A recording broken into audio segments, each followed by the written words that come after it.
Hola, bienvenidos. Esto es La Brújula, un programa de reflexión, análisis y por supuesto opinión, y que lo hago como siempre en compañía de Pablo Davoli, a quien le pregunto ¿cómo estás? ¿Qué tal, Lucas? ¿Cómo andás? Muy bien. ¿Todo bien? Contento de que volvió la luz y de que podemos volver a filmar. Estuvimos parados una semana, pese que además que ustedes saben somos de Rosario y tenemos que trasladarnos hasta la capital para poder hacer el programa. Así que bueno, una cuestión técnica, unos problemas energéticos nos impidieron hacer el programa normalmente, así que estamos de vuelta con ustedes. La Virgen de Schoenstatt siempre nos ampara, nos consagramos a ella para hacer este programa y nos ponemos siempre bajo su protección, su manto de protección. Estoy muy contento, Pablo, porque hemos tenido en el último programa muchas opiniones, realmente muy buenas, nos han dado muchísimos puntos de parecer, muy distintos unos de otros, y bueno, como siempre nosotros somos receptivos a todas las opiniones, buscamos abiertamente polemizar. Sí, correcto. De eso se trata la idea propuesta. Es dejar planteados los temas, dejar formuladas las cuestiones y en todo caso ofrecer eventualmente nuestra propia opinión al respecto, pero dejando abierta la cuestión, porque uno no es dueño de la verdad, ni mucho menos pretende actuar de esa manera, ¿no? Ni imponer absolutamente ninguna. Pero sí lo que pretendemos, y lo decimos abiertamente, es expresar y dejar planteados determinados temas que nos parecen de interés general y a veces son cuestiones que realmente urgen, ¿no? Hoy en La Brújula vamos a hablar de eugenesia, de control poblacional, de control geopolítico y de políticas de planificación familiar. Un tema que no es menor en los tiempos que corren, en la realidad actual, y también, ¿no es cierto, Pablo?, vamos a necesitar, ¿no?, que usted nos dé su punto de parecer. Sí, un tema que tiene, adelantémoslo muchas desde aristas. ya, tiene aristas siniestras, tiene costados verdaderamente perversos, pero bueno, desde luego es un tema complicado. Vamos a detenernos en algunos puntos, ¿sí? Vamos a la presentación.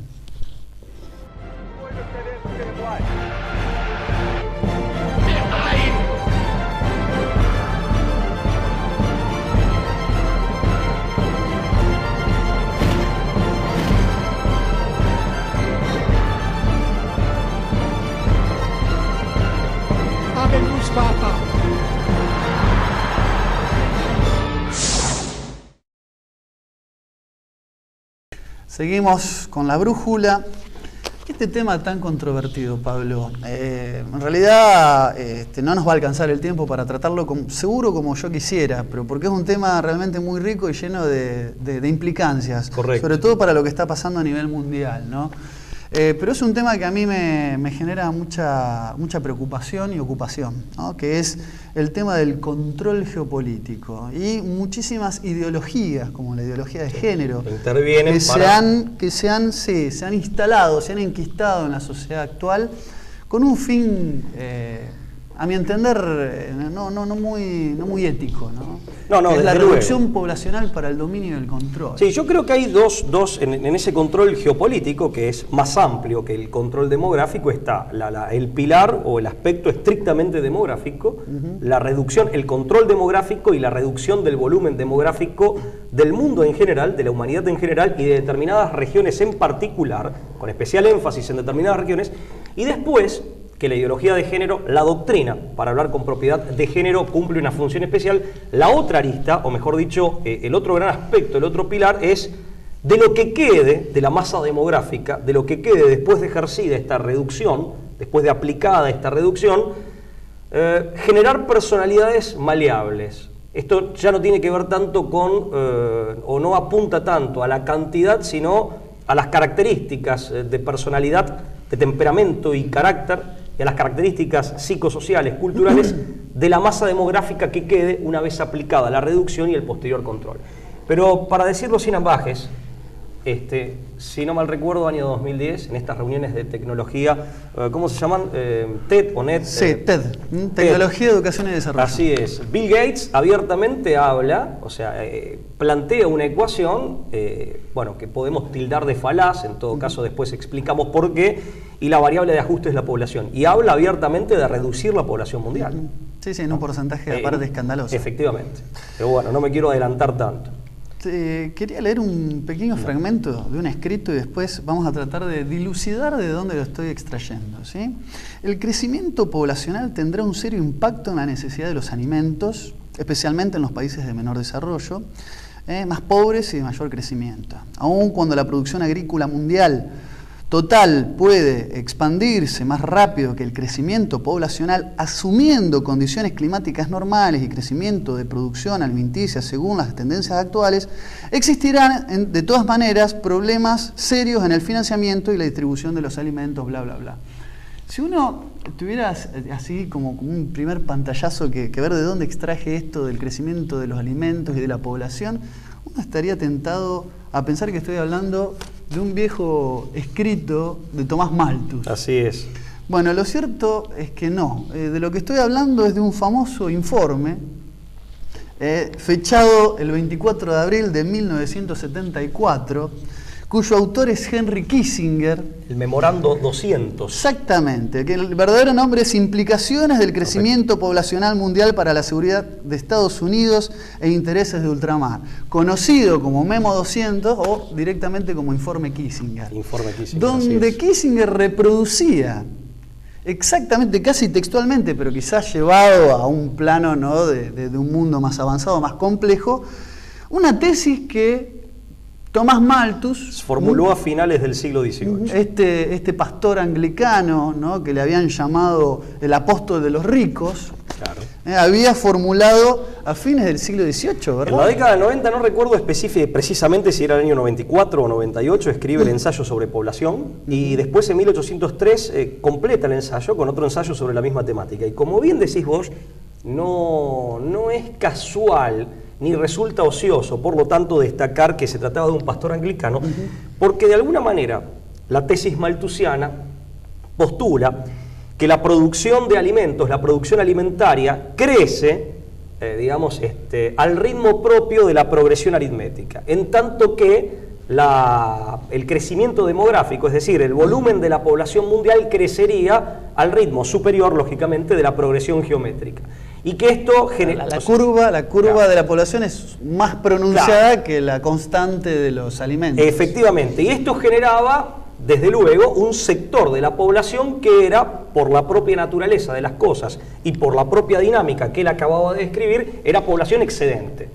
Entonces, la propia naturaleza se encargaba de eliminar esos excedentes por la enfermedad, reduciéndolas a la pobreza, etc. Por eso Malthus decía, no hay que ayudar a los pobres, porque los pobres, justamente, la pobreza que los afecta, revela el carácter excedente de estos tipos que están en ese pozo de pobreza o en ese bolsón de pobreza.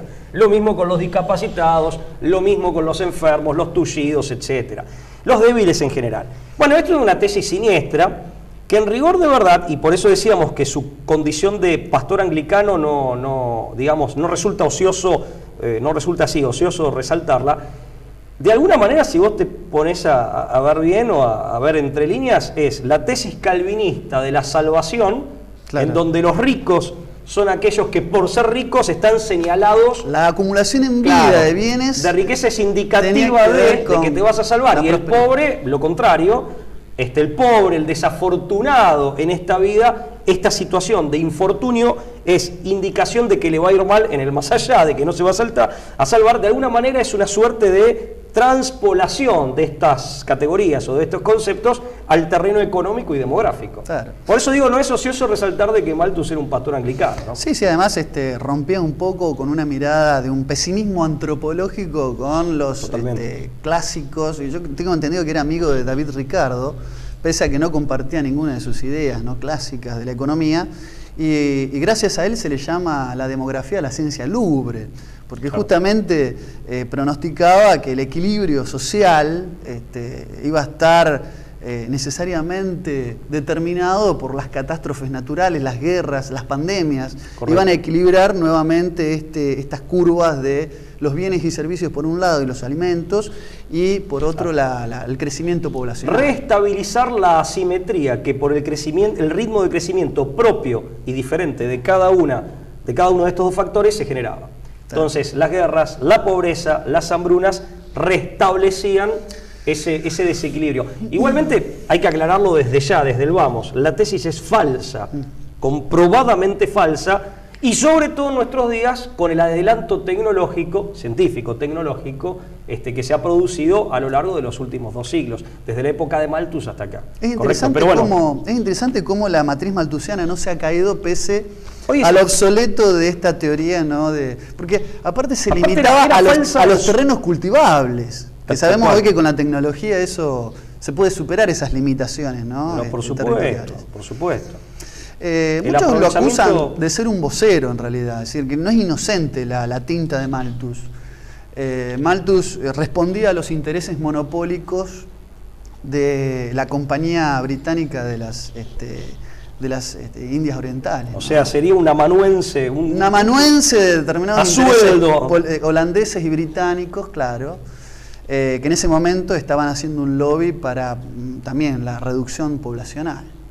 Bueno, lo que pasa es que tal vez ya se advertía en esa época que el capitalismo liberal todavía en expansión de la mano del imperialismo británico, de la mano y promoviendo el imperialismo británico, había un claro connubio, hoy ya roto en gran medida, preveían que iba a generar grandes convulsiones sociales, no solo en lo que no solo en las áreas geográficas periféricas, lo que en el siglo XX se denominó tercer mundo, sino en la propia metrópoli, ¿no?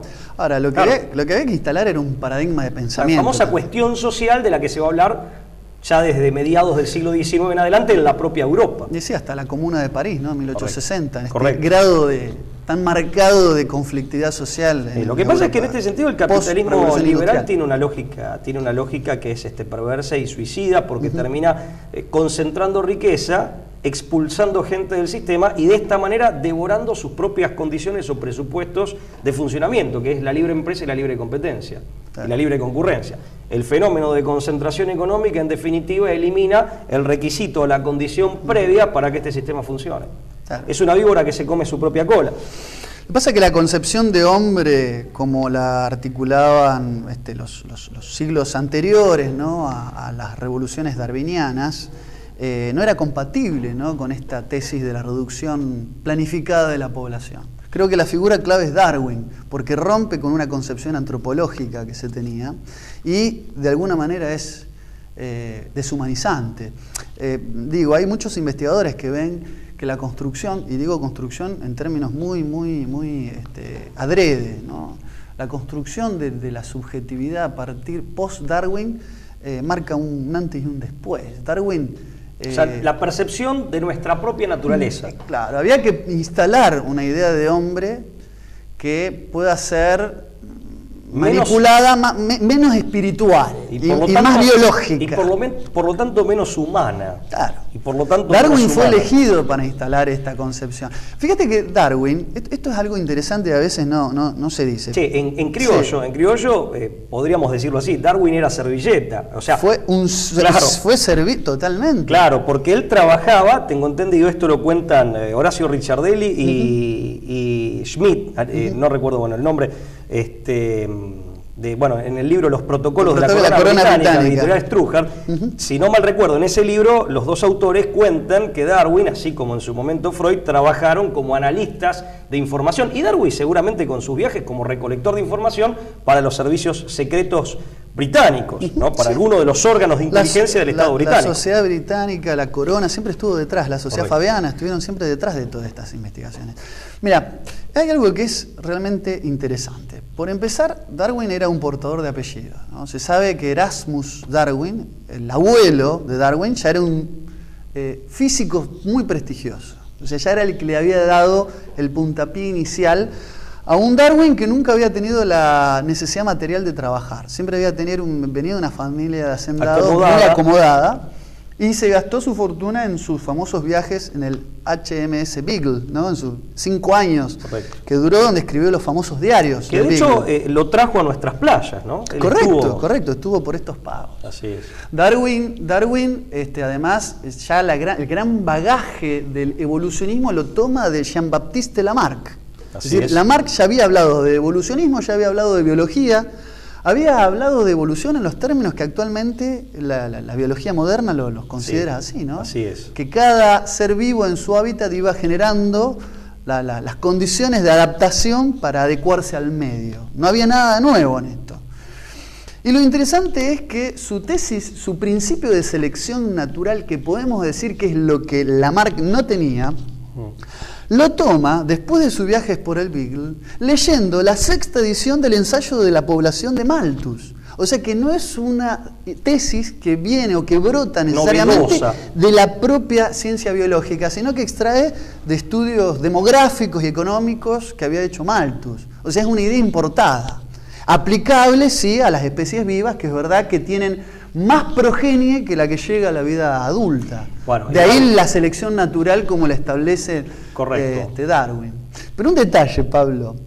Los orígenes de las especies, o las distintas traducciones la han llamado sobre los orígenes de las especies, sobre el origen de las especies, de Darwin, que se publicó por primera vez en 1859, es una copia calcada de un libro de Alfred Russel Wallace, que escribió un libro donde establece las mismas tesis que Darwin un año antes, en 1858, y eso precipitó, apuró la publicación del libro de Darwin. Por una cuestión de autoría de estas ideas, tengo entendido a partir de una conversación que de hecho tuve contigo, que tuve con vos, de que se trataba del mismo título. El libro llevaba el mismo título. Tenía un título muy parecido, pero hablaba sobre la selección natural, incluso en estos términos. Lo que pasa es que el elegido fue Darwin porque justamente la evidencia y los ejemplos que ponía en los escritos Darwin por los viajes que había hecho eran más convincentes para la comunidad científica que los de Wallace. El otro factor era lo que dijimos antes. Darwin contaba con un apellido prestigioso con el que Wallace todavía no, dentro de la comunidad científica no se había hecho de ese nombre. Y además un detalle adicional. Wallace se dice que practicaba ciertas ciencias esotéricas, creía en el ocultismo, y esto no estaba bien visto por la comunidad científica de esa época. Muy de la Inglaterra de esa época. Correcto. Muy de la Inglaterra de por eso el indicado, el indicado fue Darwin, pero podría haber sido otro. Y finales del siglo XIX, sí, tal cual. Ahora, vos sabés que, a ver, sin ánimo de entrar en el tema del darwinismo en sí, en el campo de la biología, porque de hecho, por lo menos supera... Acá se desprende toda la justificación científica del neomalthusianismo. Claro, correcto. Las ideas de... Bueno, lo que iba a decir respecto del digamos, o en relación al campo biológico específicamente, es lo siguiente. O sea, he leído en Los 8 pecados capitales de la humanidad civilizada de Konrad Lorenz, libro de difusión. Konrad Lorenz, etólogo, premio Nobel en los años 70, alemán, un hombre brillante, uno de los que reclamaba una ciencia del hombre, como en su momento la reclamó el premio Nobel de Medicina Alexis Carrel, un verdadero sabio. Konrad Lorenz, en ese librito que está en la editorial virtual.com.ar, sitio que recomiendo porque hay muchos libros de descarga de Denis Martos, así es, de descarga gratuita. Es un sitio, hecho acá en Argentina, sí, pues lo dirige Denis Martos. Bueno, ahí Konrad Lorenz en este libro plantea que en el campo biológico incluso la tesis de la supervivencia del más apto, de la selección natural, entendida como la competencia de los individuos entre sí para llevar a la supervivencia del más apto, en la naturaleza no se presenta tan crudamente como solemos pensar.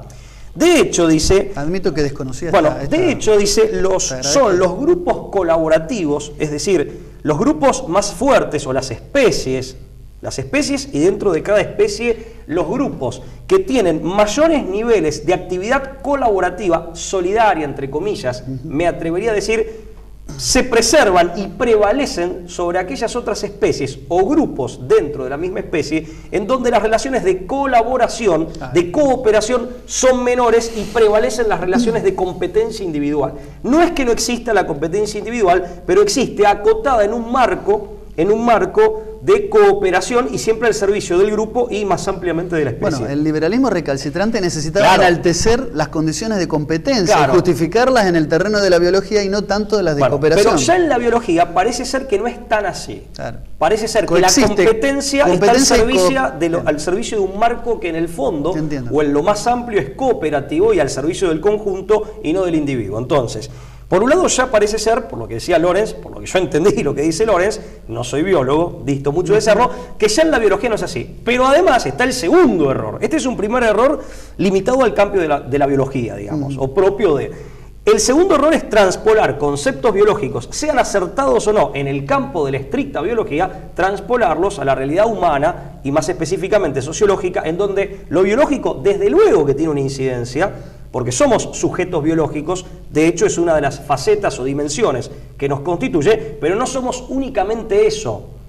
O sea, nuestro ser humano, nuestra naturaleza humana no se reduce a eso. Y de hecho, la propia medicina, cada vez, las neurociencias cada vez demuestran más la incidencia de lo incorpóreo, de lo que está por encima de la biología, sobre lo biológico, sobre el cuerpo en su anatomía, estructura y sobre su funcionamiento. Esta traspolación van a ser seguidores de Darwin los que van a ser los encargados de llevarla adelante, ¿no? Bueno, eso también hay que decirlo. Hay también que un poco despegar al propio Darwin de esta aplicación biológica de la selección natural. Pero insisto, el concepto en sí, por sí solo es incompleto y por lo tanto imperfecto, aún para entender las realidades que son pura y exclusivamente biológicas. Bueno, aparentemente por lo que decía Lorenz. Bueno, dos defensores de las tesis darwinistas y la posibilidad de aplicarlas en otros ámbitos fueron, uno, el entusiasta, realmente el instalador del paradigma del darwinismo, Thomas Huxley. Así es. Y Herbert Spencer, indudablemente. Spencer, y también habría que citar, lugar destacado, como figurita estelar, a Francis Galton. Sir Francis Galton, primo de Darwin. Desconocí ese dato. Primo de Darwin y uno de los primeros en pensar la eugenesia Correcto, social. Porque si Malthus planteaba que no había que ayudar a los pobres y por extensión a los enfermos ni a los discapacitados, para dejar que la naturaleza haga su duro trabajo. Con Galton directamente había que esterilizarlo. Claro, Dalton lo que propone concretamente es ayudar, entre comillas, a la naturaleza, generando una selección artificial que acelere la selección natural. Fíjate qué contrastes que hay, ¿no? Porque impresionante. Por un lado Spencer es el encargado de llevar el darwinismo al laissez-faire, a las leyes de libre mercado.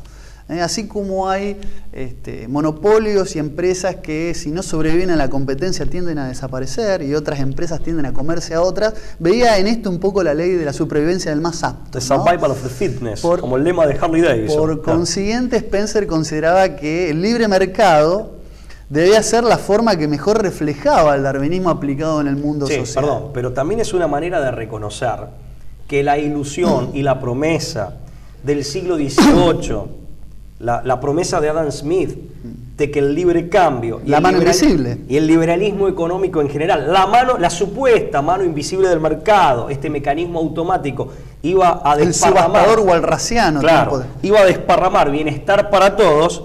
Este intento de justificación a partir de una teoría biológica transpolada y aparentemente mala o incorrecta. Que importar una idea. ¿Qué significa? Es reconocer que la promesa no se cumplió. Correcto. Que la promesa de bienestar general para todos no estaba cumplida. Primer punto endeble. Claro. Y es interesante, ¿no? Porque Spencer llega a una teoría muy individualista, muy liberal, racista biologicista, y de achicamiento del Estado. El mejor gobierno es el que gobierna lo menos posible, decía Spencer. ¿Sabés quién era un admirador? Por lo menos en Escenarios y Tendencias, es un libro que Escenarios y Tendencias de la Psicología Social pone como primer sociólogo biologicista a Spencer.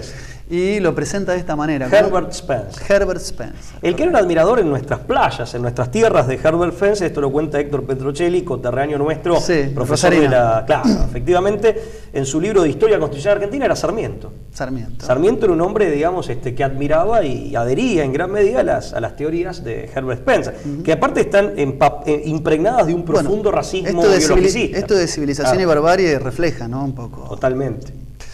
Bueno, pero Thomas Huxley, fue amigo de Federico Engels. Y la lectura que hace Huxley, llegó a formular gran parte de los escritos de Federico Engels y Carlos Marx.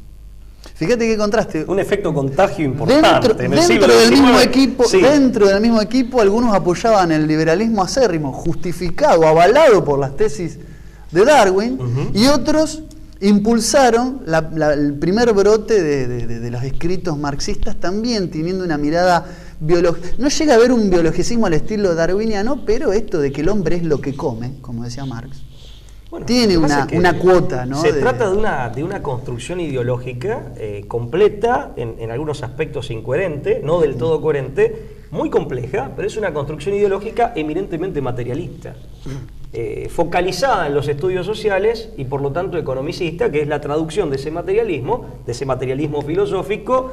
Digamos, el sello economicista es porque hay un interés especial o un enfoque, una concentración en el aspecto sociológico. Ahora, lo de Galton es maravilloso, porque Galton... Pero perdón, sí. Que el marxismo comparte en el fondo los mismos presupuestos filosóficos indudablemente. De los que se nutre el liberalismo, sin ningún lugar a dudas. Bueno, ya hemos justificado incluso que políticamente tienen una raíz. Los vasos comunicantes políticos. Y se han financiado incluso de las mismas fuentes. Sí, sí, así es. Lo interesante es el caso de Galton, porque Sir Francis Galton es una figura emblemática dentro del movimiento eugenésico por varias razones. Primo de Darwin, decía que así como las características físicas son heredadas entre las distintas razas dentro de una misma especie, las características psicológicas o las capacidades mentales también se heredan. Por lo tanto, hacía unas comparaciones estadísticas. Era un fanático de la comparación estadística. Vos sabés que hizo un mapa de la belleza de las Islas Británicas. Galton hizo un esquema científico para demostrar la efectividad de la oración. O sea, cuántas personas habían pedido se les conceda algo, a cuántas personas se le había cumplido. Entonces había hecho un mapa científico de la efectividad de la oración, del rezo. La obsesión por cuantificarlo todo. Cuantificar muy todo. Propio del paradigma materialista. Totalmente. Porque lo cuantificable está en el mundo de la materia. Claro. Bueno, él decía que las familias de personas geniales eran más propensas a dar personalidades geniales que las familias donde no había grandes mentes pensantes. Ningún antecedente de genialidad. Decir, detrás de un Charles Darwin hubo un Erasmus Darwin. Detrás de un Wolfgang Amadeo Mozart hubo un Leopoldo Mozart, el padre, ¿no? Si yo soy primo de Darwin, debe haber dicho Galton, debo ser tan inteligente. Seguramente sí, así es. Pero Galton quería organizar laboratorios antropométricos y hacer test para evaluar la inteligencia. Y en función de estos resultados, a la luz de estos laboratorios antropométricos, que eran muy rudimentarios, porque en realidad lo que medían era un nivel de velocidad de respuesta entre situaciones reflejas. Bueno, era muy, muy básico, ¿no? No eran test de inteligencia que se utilizarían hoy en día, ¿no? Correcto. Pero Galton quería medir la inteligencia y en función de eso el Estado, a diferencia de la tesis de Spencer, debería intervenir activamente. ¿Cómo? A través de un dispositivo eugenésico. La sociedad debe ser pensada como un criadero de pollitos. Los más aptos debe haber leyes que promuevan el desarrollo de sus potencialidades. Matrimonios, vacaciones pagas, pagarle asignación por hijo, ayudarlos a que fomenten a aumentar su progenie. Y aquellos que no pasaran el test deberían ser llamados al celibato. Y cuando no, esterilizados. Sí, una cosa terrible. Bueno, más allá de que uno no menos... Esta es la tesis de Galton. Sí, por parte de lo se llegó a pensar en esos términos, ¿no? Sí, tal cual. Más allá de que uno a esta altura del partido no va a poner en cuestión ni va a discutir los procesos propios de la herencia, más allá de que son procesos muchísimo más complejos de lo que Galton podía suponer en aquella época, creo que el problema de este tipo de teorías y de propuestas doctrinarias está en el reduccionismo, y un reduccionismo que proviene de la matriz o del paradigma esencialmente materialista, a través del cual esta gente aborda la temática humana. Claro. Entonces, no podemos negar la incidencia profunda de las leyes de la herencia ni de los factores genéticos. Lo que sí podemos discutir claramente es, por un lado, que esos procesos hereditarios, de pronto la ciencia ha revelado que son muchísimo más complejos de lo que Galton podía llegar a suponer. En segundo lugar, el hombre es mucho más que eso. El hombre es mucho más que los aspectos hereditarios que contribuyen o que concurren a componerlo. Máxime si encima del fenómeno complejo de la herencia nos quedamos únicamente con lo estrictamente biológico y por lo tanto genético. Y tercero, las conclusiones horrorosas desde el punto de vista ético que él extrae. Que el hombre, como si tuviéramos el valor, o sea, negar el valor de la dignidad humana que todo hombre reviste. que todo hombre reviste por el simple hecho de ser humano. Correcto. Por el simple hecho de portar, de estar constituido por una naturaleza humana y desde la perspectiva cristiana de ser hijo de Dios. Sí. Más allá de las diferencias raciales, de las diferencias culturales y más allá de las diferencias que hacen a la diversidad de los hombres entre los pueblos y dentro de cada pueblo. Las diferencias en cuanto a las aptitudes, las capacidades y las características psicológicas y físicas de cada uno. Bueno, este determinismo biológico de Galton consideraba que 10 años, 5, 10, 20 años de educación no iban a poder hacer nada contra toda una herencia de años, de generaciones de mentes pensantes. Vos fíjate que va más lejos todavía de lo imaginable, Galton, porque lleva a una situación muy racista su especulación. Dice, las poblaciones de Europa septentrional, de la Europa nórdica, por la naturaleza belicosa de sus culturas, de sus ancestros, y por la hostilidad, lo inhóspito de sus climas, hicieron que los filtros naturales hayan sido muchísimo más rigurosos. Mientras que las poblaciones de culturas tropicales, de Europa meridional o de la región de la Látia sí, que o demás, no es estrictamente tropical, pero sí es más cálido. Han sido más cálidos, han sido más benevolentes con los filtros. Por lo tanto, de las razas blancas, de la matriz WASP en el fondo, WASP es en inglés significa avispa, ¿no? Pero es en realidad un acrónimo, White, Saxon, Anglos and Protestant, ¿no? Blancos, anglosajones y protestantes. Exacto. Y angloparlantes, y sajones de sangre y protestantes. Esta matriz WASP, en estos países de matriz WASP, las condiciones climáticas y la naturaleza belicosa de su población ha hecho que el filtro haya sido mucho más cerrado. Por lo tanto, decía que estas personas, estos perfiles, estas mentes, eran las más preparadas para gobernar. Entonces, dentro de una población había que definir los que respondían a la matriz WASP, debían tener mandos de decisión. Puestos con toma de decisión. El planteo. Mientras que los que no pertenecían a la matriz WASP, esta matriz biológica, debían ir a cargar bolsas al puerto. El planteo, el planteo el planteo, para decirlo menos, para decir lo mínimo, peca de un simplismo abrumador. Terriblemente simplista. O sea, además de determinista, simplista. Reduccionismo, determinismo y en el fondo un simplismo que a la luz de los conocimientos del siglo XXI es cuasi infantil. Pablo, pero es un infantilismo que se aplicó, Henry Herbert Goddard, utilizando los test psicológicos de Binet, llevó una política inmigratoria en los Estados Unidos, se pobló así, siguiendo esta matriz. Y es lo que, y acá me van a matar los sarmientistas, muchos en la época de Sarmiento pensaban, no digo que Domingo Faustino pero muchos a su alrededor pensaban así. Y si no abrazaban... Había que traer la inmigración de tal lado y había que repeler la inmigración. Sí. Acá no funcionó como en Estados Unidos. Correcto. Pero la verdad es esa, la nueva escuela italiana, el famoso Cesare Lombroso, criminalista, decía que podía determinar las características craneales del delincuente.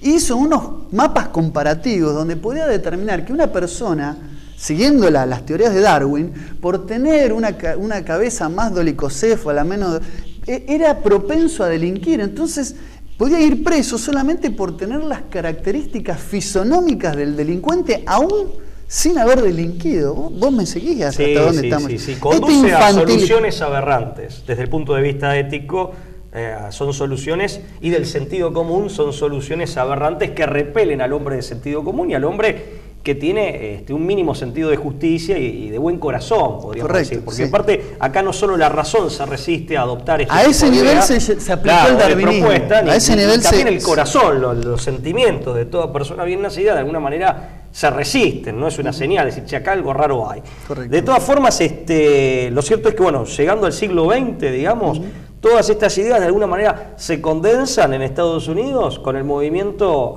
con un sector, desde luego, del movimiento feminista, liderado por la señorita, o señora, no recuerdo bien, Margaret Sanger, enfermera ella. Y las lecturas de Galton llegaron a Estados Unidos de la mano de Margaret Sanger. Vos sabés que hablando de Malthus, cuando el presidente Kirchner el expresidente Néstor Kirchner fue a Estados Unidos, creo que en su primera visita oficial, una de ellas, pero creo que fue la primera, el entonces presidente Bush, George Bush, le da de regalo, o sea, viste que es una de las cortesías típicas, entregar un regalo, la visita oficial, un ejemplar del ensayo sobre la población de Thomas Malthus. Un mensaje en clave le dio. Sí, pero una clave bastante fácil de desencriptar, sí, ¿no? Bastante elocuente. Claro, ¿qué quiso decir? Más que un mensaje en clave, un tiro por elevación. Claro. ¿Qué habrá querido decir con esto? Máxime que el presidente... Tenés que reducir tu población. Claro, pero encima estamos hablando de la República Argentina, digamos que es un país que presenta crónicamente una debilidad geopolítica enorme que proviene no solo de la mala distribución de su población nacional, sino de su escasa población. Claro. O sea, si hay un país al que podemos... Quizás no es lo suficientemente escasa. Claro, efectivamente. Si hay un país al que podemos considerar subpoblado, al punto de que este escaso volumen demográfico es un factor que conspira contra el desarrollo de la mala distribución. De la mala distribución de esa poca población, es la República Argentina. Correcto. No solo por las dimensiones de nuestro territorio, que es un territorio amplio, sino además por la riqueza, y la riqueza en grandes cantidades y variada, las riquezas naturales me refiero, que nuestro territorio ostenta o posee. Así que, pero bueno, ¿qué le habrá querido decir? Pero en eso creo que ahí volvemos un poco a la temática del informe Kissinger que vos aludiste hace un rato. Te invitaría a hacer un corte, Pablo, ¿te parece? Me parece como bien. para después terminar el remate. Público. Sí. Después del corte vamos a estar hablando directamente de la eugenesia, la planificación, vamos a hablar de Margaret Sanger y desde luego vamos a retomar esto del informe, el famoso informe de Henry Kissinger. Ya volvemos.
Bien, esto es La Brújula, se emite en todos los miércoles por Toda la Verdad Primero, TLB1.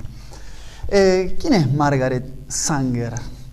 Tan afamada Margaret Sanger. Tristemente célebre para nosotros. Para nosotros por lo menos es tristemente célebre, muy bien lo dijiste. Es la principal ideóloga y artífice de la estrategia de control de la natalidad. Es la creadora de la Liga para el Control de la Natalidad Americana, ¿no? Creada en 1921. Y es la que fusionó las principales corrientes antihumanistas del momento: neomalthusianismo, eugenismo, feminismo radical y social darwinismo, ¿no? Y teosofía neopagana. Si usted ve otros programas de La Brújula va a saber bien a qué nos estamos refiriendo cuando hablamos de teosofía neopagana. Así es, un cóctel interesante, explosivo, volátil, desde luego, ¿no? Las propuestas se resumen en control de la natalidad como medio práctico de la política racista, el Negro Project o eliminación de la raza negra, esterilización de los débiles mentales, selección elitista de las clases acomodadas, destrucción de la familia y el matrimonio, anticristianismo, ¿no? La Iglesia como principal enemiga del progreso de la raza. Es miembro de una secta masónica anticristiana, la llamada Unity, Sanger. Digo porque también hay quienes relacionan a la masonería, sobre todo Albert Pike, gran maestre, con el movimiento, creador del movimiento del Ku Klux Klan en Estados Unidos. Digo por esto del Negro Project. Esa es Margaret Sanger, ¿sí? De las cuales hoy hay un famoso premio, hay un galardón que se llama los premios Margaret Sanger. Sí, es interesante resaltar esto, ¿no? O sea, el hecho de que esta persona... Personas que por su vida, por Claro. su obra, por sus políticas, artistas, científicos, celebridades, promueven determinadas ideas en consonancia con esto que acabo de leer, son galardonados con un premio anual que se llama Premio Margaret Sanger. Margaret Es una Sanger. forma de homenajear la memoria de esta persona y extender su legado. Y estos son los antecedentes, esto es lo grave, ¿no? En O el sea, año 2009 otorgado a Hillary Clinton, Bueno, la persona más poderosa del mundo. no sé por qué. Sí, bueno, Una al de menos las que aparecen. visiblemente más poderosa Claro. del mundo. Sí, no sé por qué, pero no me sorprende. No, a mí tampoco. Pero lo cierto es que, fíjate vos, y las ideas de Margaret Sanger han tenido un impacto muy profundo en el ámbito de Naciones Unidas. En las distintas conferencias sobre población y desarrollo, sobre población y ecología de Naciones Unidas, estas ideas han recibido una acogida y han tenido un eco especial. Claro. Y especialmente, o más específicamente, en el Fondo de Naciones Unidas para la Población y el Desarrollo. Las ideas de Sanger, de alguna manera, son acogidas y tienen mucho eco en este tipo de ámbito, lo cual hace que tengan vigencia los, a nuestro juicio, afiebrados y delirantes proyectos eugenésicos de esta mujer, ¿no? Pero en aquella misma época, este famoso científico Charles Davenport, del laboratorio de Cold Spring Harbor, financiado por los Rockefeller, los Carnegie y los Harriman, esterilizaron a 60.000 norteamericanos. Esterilizaron a 60.000 norteamericanos. Margaret Sanger, una de las perlitas que se le conocen, es promover a los hijos de los aptos y esterilizar a los hijos de los ineptos. O sea, haciendo incluso hasta un juego de palabras, ¿no? Sí, en sí, ese nivel de sarcasmo. Era más hijos para los aptos. Más hijos para los aptos y menos para los ineptos. Efectivamente, así es. Menos para los ineptos. Y bueno, y en esto... La ONU se basa en esto. Sí, en claramente. postulados. Lo que pasa es que, bueno, las ideas abiertamente racistas, que hoy en día son políticamente incorrectas, han sido dejadas de lado como fundamento, como argumentación, digna de ser expuesta públicamente, más allá de que en todo caso son móviles que pueden estar agazapados pero operando. Pero sí se exponen otro tipo de argumentación, otro tipo de discurso que en última instancia justifica el mismo tipo de medidas o que conduce al mismo objetivo, que básicamente es el control demográfico, sobre todo en los países de lo que podríamos denominar el tercer mundo. Se apela al argumento de que la población, de que hay una explosión demográfica. En rigor de verdad esto no es cierto. Todas las previsiones demográficas que se hicieron en las últimas décadas respecto de lo que iba a suceder con el volumen de la población mundial del 2000 en adelante no se han cumplido. Claro. Se dice también, por ejemplo, que la capacidad alimentaria, el argumento malthusiano, la capacidad alimentaria del mundo no da para sostener. Mentira. O sea, hoy un economista... Es una mentira alevosa, En el año burda. 74, un economista hizo un cálculo y decía en 1974 que con la tecnología disponible en aquella época, la capacidad de producción alimenticia del mundo alcanzaba para alimentar suficientemente a 35.100 millones de personas. 1974. En 1974. Qué ironía coincidente con el informe Kissinger. Correcto. Qué Entonces, ironía coincidente. ya en esa época los cálculos acerca de la capacidad instalada para producir alimentos te decían que la capacidad alimentaria instalada sobraba realmente. Después está el argumento ecologista, que los pobres generan basura. En rigor de verdad hay que decir lo siguiente. En primer lugar habría que ver por qué hay pobres. Porque yo estoy de acuerdo con eliminar la pobreza, con lo que no estoy de acuerdo es con eliminar a los pobres. O sea, yo quiero eliminar la pobreza sacando a los pobres, rescatando a los pobres de esa situación y de esa condición tan miserable y tan triste, tan desafortunada. O sea, no en contra de los pobres, sino a favor de ellos. Hay una clara diferencia entre pretender eliminar la pobreza y eliminar a los pobres. Son dos cosas completamente distintas. Eso en primer lugar. En segundo lugar, habría que plantearse por qué hay pobres. ¿Por qué hay pobres?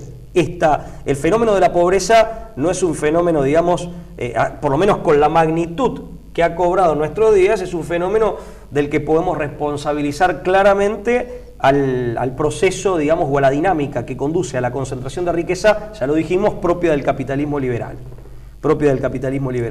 es un problema de distribución y de una matriz productiva que está asentada sobre la base de una mala distribución, porque la economía son como dos caras de la misma moneda. No podemos confundir producción con distribución, pero tampoco podemos cometer el error de separar ambos aspectos de la vida económica como si no tuvieran nada que ver. Por eso decimos que el sistema económico capitalista liberal no solo es falto de humanidad en el sentido de falto de ética y opuesto desde ya a la ética tradicional, sea cristiana o de otro tipo, sino que además es un mal sistema económico. Porque un sistema que con los recursos científico-tecnológicos disponibles hoy alimente mal una vez globalizado y deje por debajo de la línea de pobreza, y no solo eso, sino por debajo de la satisfacción de las necesidades alimentarias básicas a un altísimo porcentaje de la humanidad, y hablamos solo de alimentación, no es un buen sistema económico, porque la economía de lo que se trata es de satisfacer necesidades materiales, con recursos materiales y el aprovechamiento de esos recursos materiales, que claramente sobran, como también sobran y son de alta calidad los medios, instrumentos y mecanismos con los que hoy disponemos para aprovechar esos recursos que están en la naturaleza. Entonces, no se trata de un buen sistema, no solo por lo ético, sino también por lo económico. Digo esto porque en los 90 se hacía esta distinción y sobre la base de esta separación falsa, distinción sí, como decía Agustín, pero separación no. Esta separación falsa entre producción y distribución se pasaba a decir que el problema del capitalismo era ético y no económico. Claro. No, son los dos problemas al mismo tiempo. Por otra parte, la cultura del consumo. Si se consumen porquerías porque estamos en una cultura que prohija los proyectos existenciales volcados o con eje en el consumo, desde ya. Pero por otra parte también porque la matriz productiva es agresiva con la naturaleza. Y acá los responsables no son los pobres, acá los responsables son en todo caso las grandes corporaciones multinacionales. Por supuesto, no todas. No tenemos por qué demonizar a una multinacional por su solo tamaño. Pero sí tenemos que decir que en general las grandes corporaciones multinacionales, que no en vano en este sistema perverso han logrado encumbrarse como tales y sostenerse como tales, tienen una matriz productiva que es agresiva en ánimos de, o con el ánimo de maximizar la renta, lo que hacen es no solo depreciar el trabajo, no reconocerlo como el trabajo merecería ser reconocido, por lo que decía Jesucristo, el que trabaja merece su salario, sino que además es agresiva con el medio ambiente. Entonces, a caballo de la ideología liberal que propone un Estado que no intervenga en la economía, y si no es por razones ideológicas será por la fuerza, un Estado que aunque quiera y aunque lo declamen sus gobernantes, no puede intervenir en la economía porque no tiene poder para hacerlo, y para poner coto a las pretensiones de lucro desmedidas, que es lo que en definitiva la gran subversión moral que ha provocado el liberalismo, que en economía se traduce en capitalismo de signo liberal, es enarbolar al egoísmo como virtud. Ayn Rand. Se hablaba del sano egoísmo liberal por su funcionalidad al principio, después se lo termina entronizando como si se tratara de una virtud. Cuando, desde el punto de vista tradicional, y más específicamente desde el punto de vista cristiano, siempre se trató de una actitud deplorable, de una actitud viciosa y deficiente. Pero bueno, entonces, el argumento económico no es consistente, el argumento económico focalizado en la posibilidad alimentaria no es consistente, mucho menos el argumento del espacio. O sea, está comprobado, ya en la década del 90 se decía que la totalidad de los 5.000 millones de almas que poblaban el mundo en aquella época podían entrar en una ciudad del tamaño de Texas, del estado de Texas. Una ciudad parquizada, o sea, con comodidades como para vivir sin hacinamiento, que tuviera el tamaño de Texas, dejando al resto del mundo completamente vacío. Aparte de que la moderna tecnología permite que se aprovechen, sea para la habitación o para la producción económica, espacios muy amplios que hasta hace poco, hasta ayer, no eran utilizables o eran inhóspitos, ¿correcto? Desde hace décadas, por ejemplo, con ingeniería, apelando a la precaria ingeniería genética de hace décadas atrás, y a los modernos sistemas de riego, por ejemplo, en Medio Oriente se lograba producción cítrica. Por poner un ejemplo tonto y que me ha quedado de cuando era chico, yo tengo casi 40 años, es un ejemplo de cuando yo estaba en la escuela primaria o en los primeros años de secundario, o sea, es un ejemplo viejo. Entonces, son argumentos que no resisten el análisis y que, amén de ser falsos y falaces, como bien decís vos, son interesados. Sí, totalmente interesados. Bueno, en la década del 70, un poco la mente pensante, o sea, lo que se hizo fue poner a alguien, el elegido fue Henry Kissinger, para llevar todo el bagaje intelectual de la matriz malthusiana y la tradición eugenésica al servicio del nuevo orden mundial. Porque acá, detrás del informe Kissinger, lo que había era destrozar, desglosar la estructura de los estados-nación. Porque cuando vos despoblás, disolvés soberanía. El etos cultural que está inmerso en los pueblos, no en las fronteras territoriales, sino en sus habitantes, por supuesto. Al erosionar, disolvés, rompés, quebrantás la soberanía.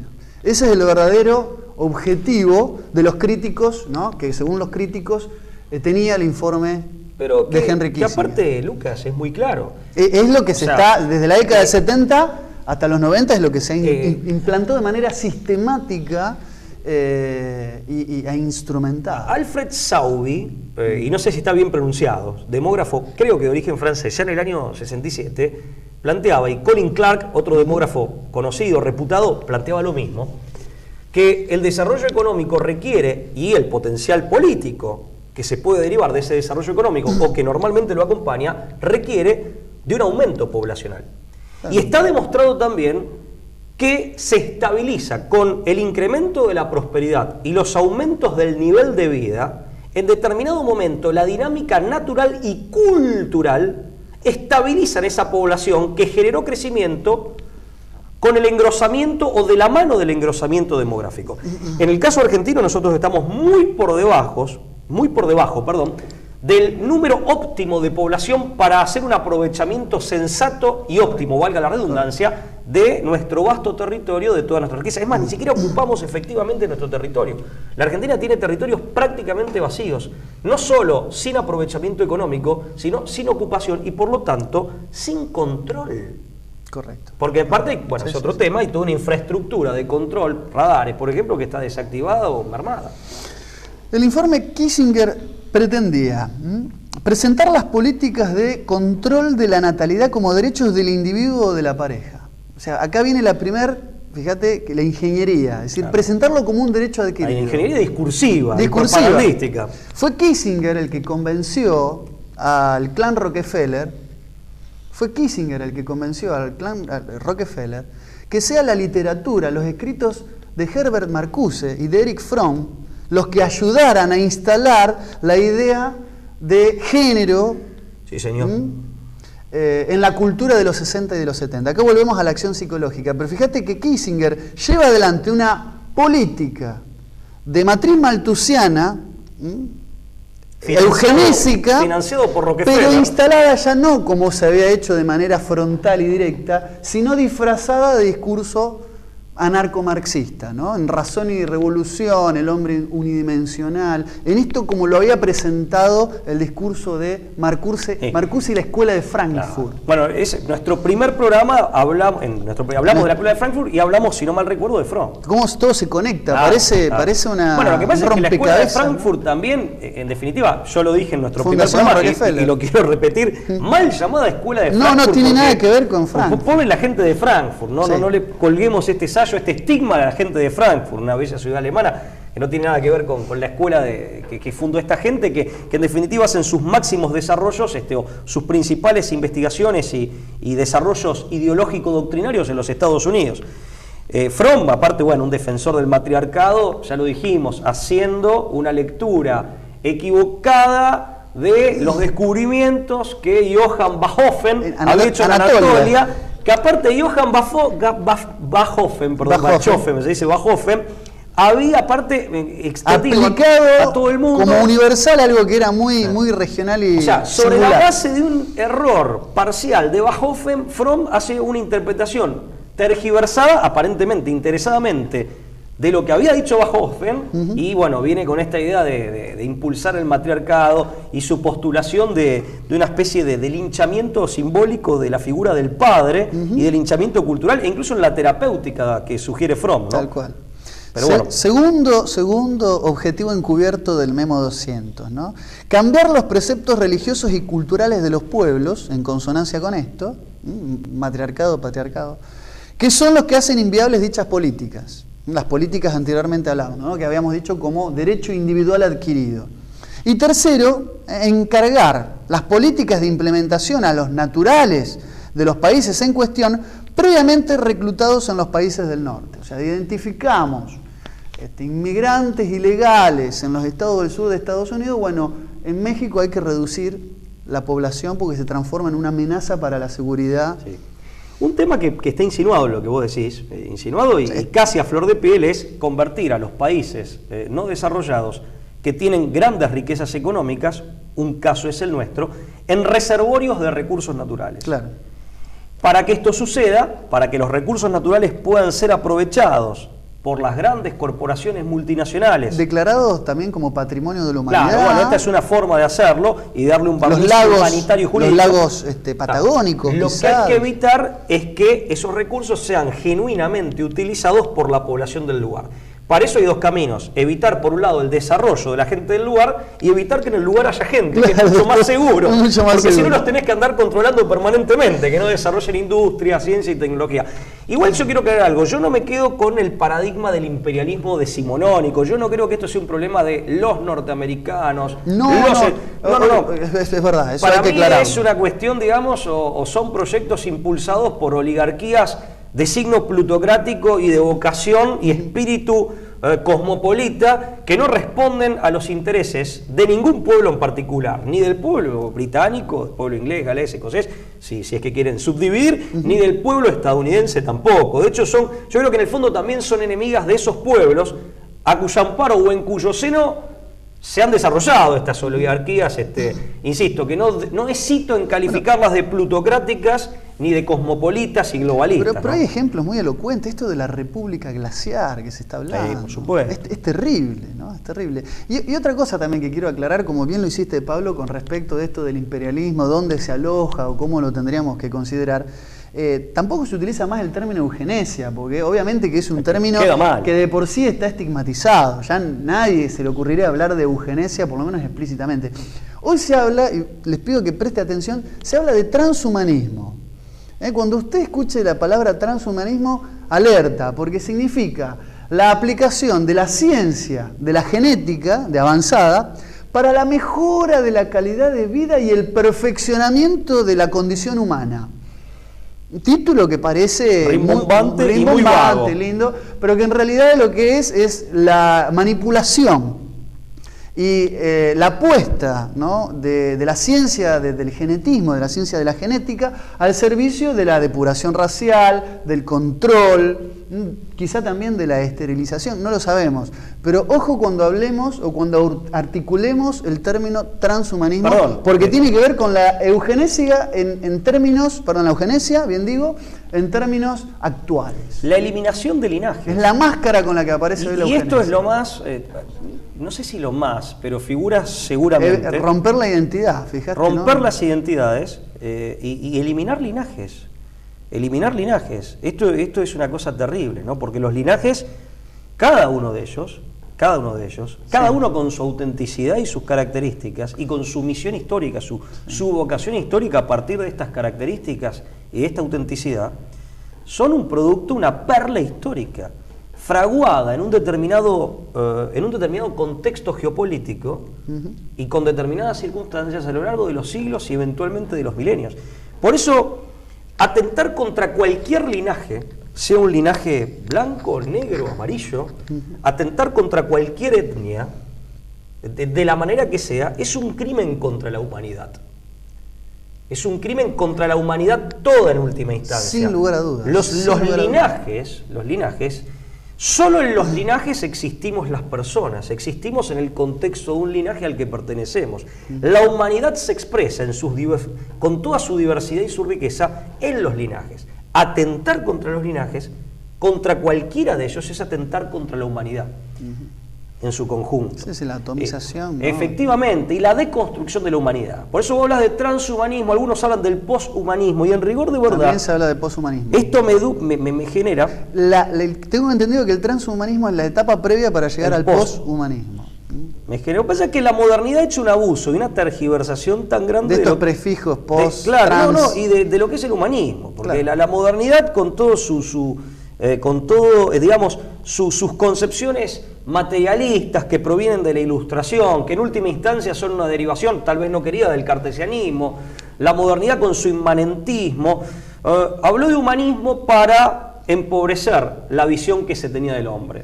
No digo que lo de antes era necesariamente mejor ni que hay que abrazarlo in totum, pero tal vez es un camino a partir del cual retomar y seguir creciendo, una senda a seguir recorriendo. Pero lo cierto es que la modernidad habló de humanismo deteriorando nuestra visión y nuestra percepción de nosotros mismos. Y ahora hablamos, lógicamente, caída de la modernidad, hablamos de transhumanismo o de poshumanismo como segundo paso, como decís vos, pero ¿y eso a qué nos va a llevar? Estamos caminando en sentido contrario al del perfeccionamiento del hombre. El perfeccionamiento del hombre, yo siempre le digo a mis alumnos, como sistema complejísimo y maravilloso. Complejísimo y maravilloso, que reúne lo social, lo individual, que reúne el diálogo con el terruño, con el medio, y esto se ve en las personas y en los linajes a los que las personas pertenecemos. Hay un matrimonio y un diálogo activo en donde el terruño, el solar de cada linaje, incide sobre uno y sobre el propio linaje, y uno incide y le pone su impronta al terruño. Entonces, el medio y lo que uno trae intrínsecamente, el individuo y lo colectivo, lo social. Y además, somos un sistema complejo porque reunimos nuestra dimensión biológica, la psicológica, la espiritual, trascendente, y son dimensiones interconectadas.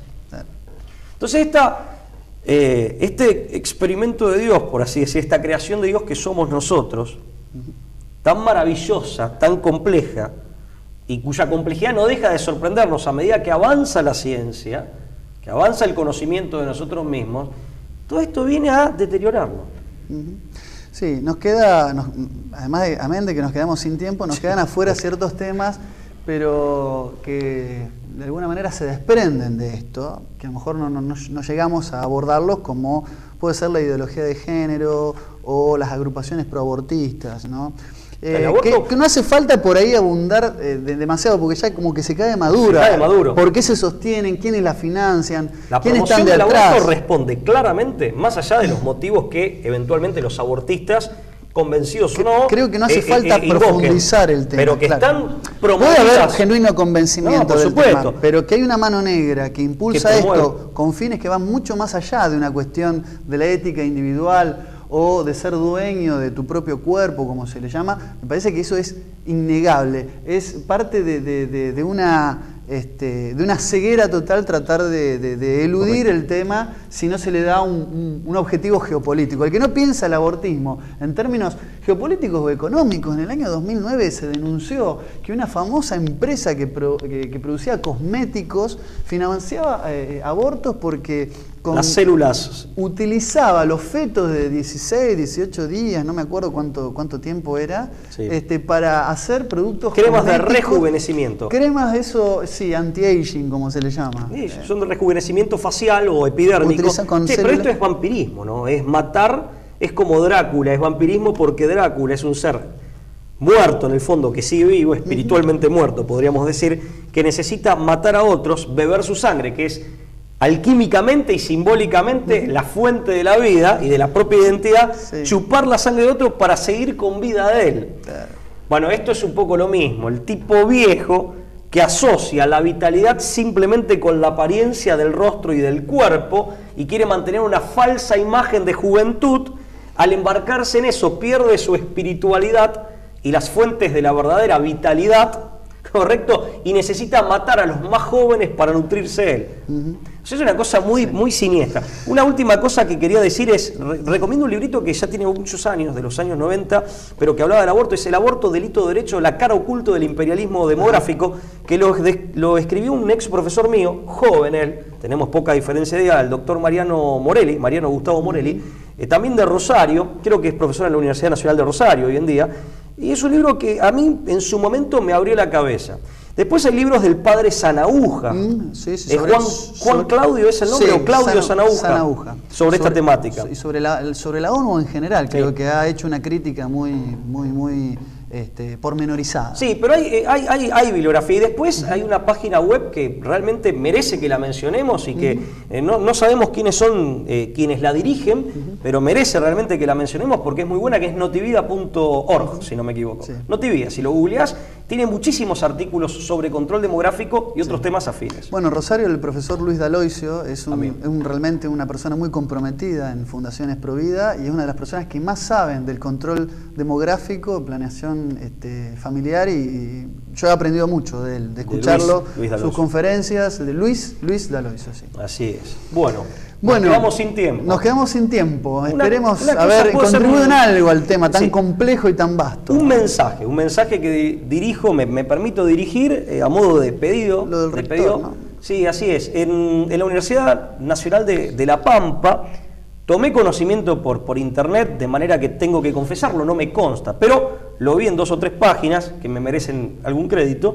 En la Universidad Nacional de La Pampa hace unos días se celebró un congreso organizado por una organización abortista, pero más allá de esto, esta organización habría presentado una petición para desentronizar una imagen de la Virgen de Luján que está en las instalaciones, seguramente del rectorado, no lo sé con precisión, de la universidad.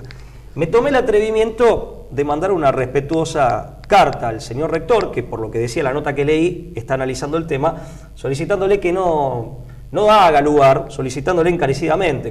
Tengo entendido una extensa, ¿no? Sí, carta. sí, no la puedo leer porque la verdad que me quedó muy larga. Ya se han dado cuenta, yo no soy bueno para resumir. No, yo tampoco. Y la verdad que primero quería principiar, expresando que por qué me metía, porque no pertenezco a esa prestigiosa casa de alto estudio. Decir, bueno, pero en mi condición de cristiano desde ya, pero fundamentalmente de argentino, es uno de los símbolos que hacen a nuestra identidad nacional. La Virgen del Luján es la patrona de la República Argentina, pero también del Uruguay y del Paraguay, que son repúblicas hermanas, son pueblos hermanos. Entonces, me parece que no corresponde. Creo... Del Río de la Plata, efectivamente. Creo que es un pedido, creo que no agravia a nadie, se sea cristiano o no, se sea ateo o se abrace otro culto, se sea agnóstico. Creo que no agravia la exposición de la Virgen de Luján.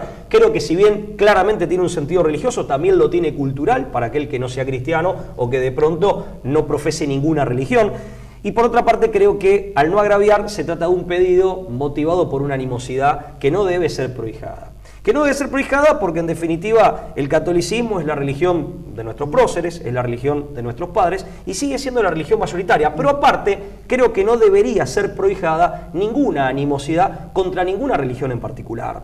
De la misma manera que no debe ser prohijada la hostilidad hacia un ateo por el simple hecho de que es un ateo. En todo caso uno puede debatir y exponer por qué uno no lo es. Claro, ¿correcto? Correcto. Pero bueno, ese es otro tema. Bueno, me permito pedirles que para evitar este tipo de maniobras por parte se van multiplicando y generan consecuencias que generan tensiones en la sociedad, que bueno, que se le escriba al rectorado de la universidad, no para atiborrarlo de ninguna manera, muy respetuosamente, esto lo pido también expresamente, y muy sensatamente, pero que se apele al buen sentido y a la buena voluntad y decir, bueno, que no se haga lugar a este pedido, porque no sería un buen ejemplo darle lugar a este tipo de tentativas que, insisto, parecen claramente estar sustentadas en una animosidad más que en un argumento verdaderamente consistente. Bien, estaba entre los postulados de Sanger, ¿no? Destruir la fe. Claro, pero aparte, insisto, es un símbolo de nuestra nacionalidad, se trata de la religión mayoritaria e histórica, no solo actual. Sí, va mucho más allá, ¿no? De una mera, un mero símbolo religioso. Claro, efectivamente, hace al bagaje cultural e identitario de la República Argentina. Nos gustaría, como siempre, conocer su opinión. Hemos llegado al final del programa, que se llama La Brújula, se emite por TLB1. Si les gusta nuestro programa, les pido que nos lo haga saber, ponga me gusta en Facebook, en YouTube, y por favor que lo comparta. A nosotros nos sirve muchísimo viralizar en realidad todos los programas de estos medios alternativos. Así es. Que por favor lo comparta. Siempre usted tiene alguna persona que puede estar interesada en un tema, hágaselo llegar, compártalo. Eso nos ayuda mucho a difundir temas que son realmente importantes y que lamentablemente la prensa canalla no aborda. Será hasta el miércoles que viene. Hasta el miércoles. Chau, hasta luego.